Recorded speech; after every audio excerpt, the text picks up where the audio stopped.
So yun, hello GM, kamusta? So, andito na naman tayo sa ating episode 3, part 8 ng ating Project Sino content. So, andito na tayo sa pag, ano nga bang gagawin natin ngayon? Ano nga ba yung nakikita nyong letter G?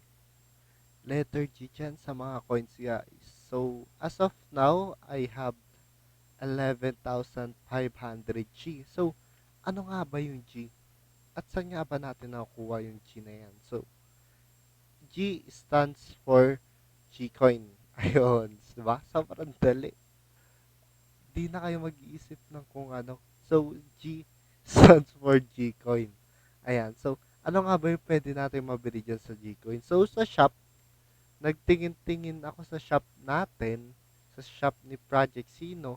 Tumingin ako sa special pack, arena pack, strengthen, Xenobox, equipment box, ayan, sale.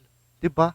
Wala tayong nakita dito, guys, kung ano nga ba ang use ni Gcoin. So, ngayon dito, i-explain ko sa inyo kung ano nga ba or ano nga ba yung yung pwede nating gamitin or paggamitan ng Gcoin. So, home lang tayo, guys. So, nakikita nyo ba yung tatlong seno ko? So, si Guardian, si Ninja, and si Psychic. So, punta tayo sa mga decks nila. So, nakita natin wala sa shop. Uy, ba't pa kayo naglagay ng ganyan, ng coins na yan?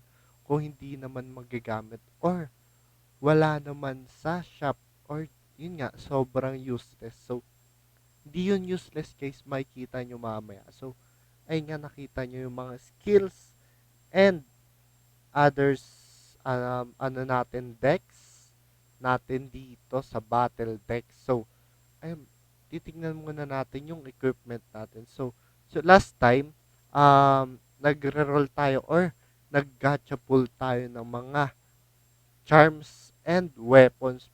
Pwede na nakuha natin sa 10,000 Ucoin natin. Pero ngayon, hindi yan yung topic natin.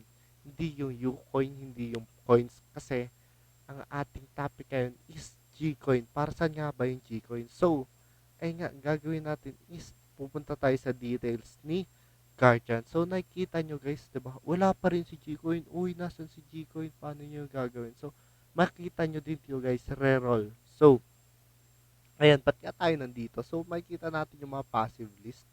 So, pwedeng-pwede nyo yan makuha anytime, anywhere. So, ayun nga guys, ang makikita nyo dito kung saan si Gcoin gamitin ay ito guys, reroll counter set. So, ayan, nakita nyo si Gcoin.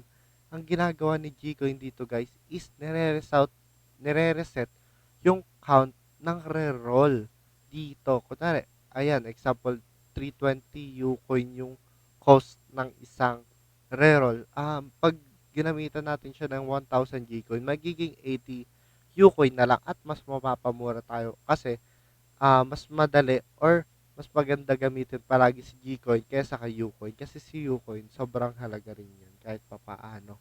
So, ayun, tatry natin mag-reset dito guys. Magre-reset tayo. So, nakita natin, nag-reset tayo at nawala na yung reset button. So, makikita nyo dito, high speed and base HP. So, ayun, nakikita natin, nagre-roll. So, titingnan rin natin dito si Ninja. So, titingnan naman natin dito si Ninja. So, ayun, nakita nyo nga si Ninja.